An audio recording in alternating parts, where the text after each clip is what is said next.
تو آج جو کسوٹی ہے نا سب سے بنیادی اور بڑی کہ ہمارے اندر نبی علیہ السلام کی محبت کتنی ہے، ہم کتنی تعلیمات پر عمل کرتے ہیں۔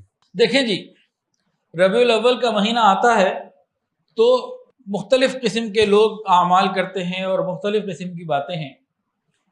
تو ربیع الاول کی آمد کی خوشی منانے کے نا دو طریقے ممکن ہیں۔ گھر میں پتہ لگا مصطفیٰ بھائی آپ کو کہ ہمارے شیخ گھر پہ آ رہے ہیں، بزرگ گھر پہ آ رہے ہیں، ہمارے گھر میں پتہ لگے ہمارے شیخ آ رہے ہیں، مجھے پتہ لگے حضرت جی تشریف لا رہے ہیں۔ تو گھر کے اندر مختلف لوگ ہوتے ہیں، کچھ بڑے ہوتے ہیں، کچھ چھوٹے ہوتے ہیں، کچھ اور چھوٹے ہوتے ہیں، بچے بھی ہوتے ہیں۔ تو جب ہمیں یہ معلوم ہوگا کہ بھئی میرے گھر میں میرے شیخ حضرت پیر حافظ ذوالفقار احمد نقشبندی دامت برکاتہ العالیہ تشریف لا رہے ہیں، اب گھر کے تمام لوگوں کی خوشی کا لیول اپنا اپنا ہوگا۔ جو چھوٹے بچے ہوتے ہیں نا گھر میں نابالغ، ان کی خوشی کیا ہوتی ہے؟ وہ جی مہمان آ رہے ہیں، آج چھٹی ہو جائے گی، آج ذرا سختی نہیں ہوگی، اور توجہ بڑوں کی ادھر ہوگی تو ہمارے اوپر نرمی ہوگی، پھر کھانے پک رہے ہیں تو مزے مزے کے کھانے مل جائیں گے، کچھ حلوہ مل جائے گا، کچھ جناب اس طریقے سے جو ہے نا ایک جیسے گھر میں کوئی مہمان آئے، اللہ والے کوئی دین والے بزرگ آئیں تو ہماری بڑوں کی نیت کیا ہوتی ہے وہ ابھی ذکر کرتا ہوں۔ لیکن جو گھر میں بچے ہوتے ہیں ان کے مینٹل لیول کا فرق ہوتا ہے کہ ہمارا ان کا برابر ہوتا ہے، بہت فرق ہوتا ہے۔ ان کا سارا کچھ یہی ہوتا ہے کہ چلو آج یہ آ گئے۔ مجھے یاد ہے جامعہ شرفیہ میں جب میں پڑھتا تھا، ہمارے قاری صاحب کے پاس جب کوئی ملنے آ جاتا، وہ کسی کو کہتے چائے لے آؤ، کبھی بسکٹ ساتھ منگوا لیتے، اور اس کے ساتھ مہمان کے ساتھ وہ جتنا وقت گزارتے 10 20 25 منٹ آدھا گھنٹہ، ہم سارے بڑے خوش ہوتے تھے۔ کیوں کہ اس آدھا گھنٹہ ان کی عقابی نظریں ہمارے اوپر نہیں ہیں، ورنہ ایک ایک کو دیکھ رہے ہوتے تھے۔ اب ایک وقت میں دو لوگ سنانے آتے، ایک ادھر سے آتا ہے ایک ادھر سے آتا، قاری محمد صدیق صاحب رحمۃ اللہ علیہ، تو دونوں کا سن رہے ہوتے تھے۔ اب کوئی آگے نا مہمان، ہم پوری کلاس بڑی خوش، ہم تو کہتے تھے مہمان جائے نا، چھٹی کا ٹائم تو وہی ہے۔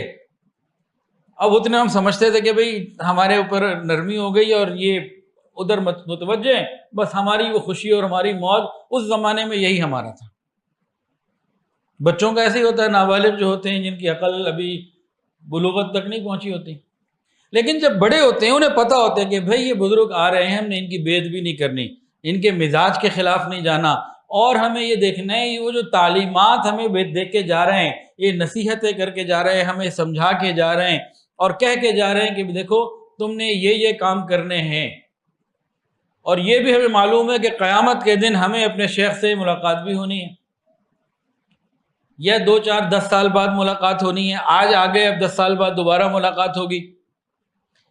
تو وہ کیا پوچھیں گے کہ بھئی جو تعلیمات بتائی تھی ان پہ کس نے کتنا عمل کیا یہ بتاؤ۔ تو ایک ذمہ داری کا بوجھ ڈال کے جا رہے ہیں وہ۔ چھوٹے بچے کیا محسوس کر رہے ہیں؟ انجوائمنٹ، اور بڑے کہ نہیں وہ آئے ہیں اور ہم نے عمل کی نیت سے بات کو سننا ہے اور ان کو خوش رکھنا ہے، اور وہ جو ذمہ داری اپنی تعلیمات کی ہمیں ڈال کر جا رہے ہیں اس کو نبھانا ہے۔ تو ربیع الاول کے معاملے میں یہی دو باتیں ہیں۔ اب ہماری مرضی ہے کہ ہم فقط خوشیاں منائیں بچوں کی مانند، اور ہمارے اوپر ڈیپینڈ کرتا ہے کہ ہم بالغ نظری کے ساتھ نبی علیہ السلام کی تعلیمات کو سمجھ کر اپنے آپ کو اتباع سنت کے لیے تیار کریں، آمادہ کریں اور گناہوں کو چھوڑیں۔ نبی علیہ السلام کی مجلس آپ کی نسبت سے ہو، آپ کے نام سے ہو، کیا اس مجلس میں شریک ہونے والوں کو نماز قضا کرنی چاہیے؟ نبی علیہ السلام آخری وقت میں بھی جو بات ہو رہی ہے، جو مبارک زبان سے الفاظ مبارک نکل رہے ہیں، کان لگا کے جو سنے گئے وہ کیا تھا؟ الصلاۃ الصلاۃ وما ملکت ایمانکم، نماز نماز نماز۔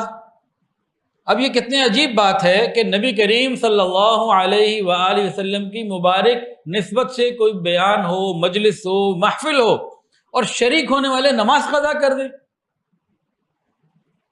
انسان خود غور کرے، کیا ایسی مجلس اور محفل سے نبی علیہ السلام کو خوشی ہوگی؟ خود غور کریں۔ نبی علیہ السلام کی نسبت سے مجلس منعقد ہوئی، ساری رات اس میں رہے، فجر کی نماز قضا ہو گئی، کیا اس سے نبی علیہ السلام کو خوشی ہوگی؟ نبی علیہ الصلوۃ والسلام کی مبارک اعلیٰ ترین نسبت سے مجلس مقرر ہوئی اور راستے بند کر دیے گئے، آنے جانے والوں کو تکلیف ایذا،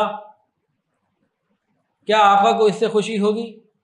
نبی کریم صلی اللہ علیہ وآلہ وسلم کی مبارک نسبت سے ایک مجلس قائم کی گئی اور جناب چوری کی بجلی وہاں لگا دی، کیا آقا کو اس سے خوشی ہوگی؟ بھائی ان معاملات کو بھی دیکھنا ہے۔ ہمیں کیا کرنا ہے؟ نبی علیہ الصلوۃ والسلام کی مبارک نسبت سے مجالس ہونی چاہیے، محفلیں ہونی چاہیے، لیکن اس طریقے سے ہونی چاہیے جس طریقے کے مطابق صحابہ نے کی، اس طریقے سے ہونی چاہیے جس پر ہمیں یقین ہو کہ قیامت کے دن اللہ کے محبوب خوش ہوں گے، اس طریقے پر ہو جب ہمیں یقین ہو کہ یہ طریقہ جب قیامت کے دن نبی علیہ السلام کے پاس پہنچے گا، ہمارے اعمال تو ہر پیر جمعرات کو قبر مبارک میں پہنچائے جاتے ہیں، آقا کو خوشی ہوگی، یہ تو سوچنا بنتا ہے نا۔ جب یہ سوچیں گے تو پھر فکر پیدا ہوگی، وہ کون سے اعمال ہیں، وہ کون سا طریقہ ہے، وہ کون سے آداب ہیں جو معلوم ہونے چاہیے، جن سے تجاوز نہیں کرنا، جن کے اندر رہنا ہے۔ تو یہ ایک باقاعدہ علم ہے، سمجھنا پڑے گا، جذبات کے اندر نہیں، ہمیں اہتمام کے ساتھ سوچنا ہوگا۔ نبی علیہ السلام کی مبارک ذات کون سی ذات ہے؟ اگر آپ نہ ہوتے تو یہ کائنات ہی وجود میں نہ آتی۔ نبی علیہ الصلوۃ والسلام کی برکت سے انسانیت کو شعور ملا، ورفعنا لک ذکرک کا تاج آپ کو پہنایا گیا، آپ کے مبارک نام کی برکت سے جنت کے درخت کے پتوں کو آپ کے نام کے ساتھ زینت ملی، عزت ملی، آپ کے نام کی برکت سے حضرت آدم علیہ السلام کی توبہ قبول ہوئی، حضرت ابراہیم علیہ السلام کو قیادت کا مقام ملا، آپ کی برکت سے حضرت یوسف علیہ السلام کو حسن ملا، آپ کا نامی اسم گرامی حضرت سلیمان علیہ السلام کی انگوٹھی میں تھا، آپ کے صبر کا ایک نمونہ حضرت ایوب علیہ السلام کو ملا،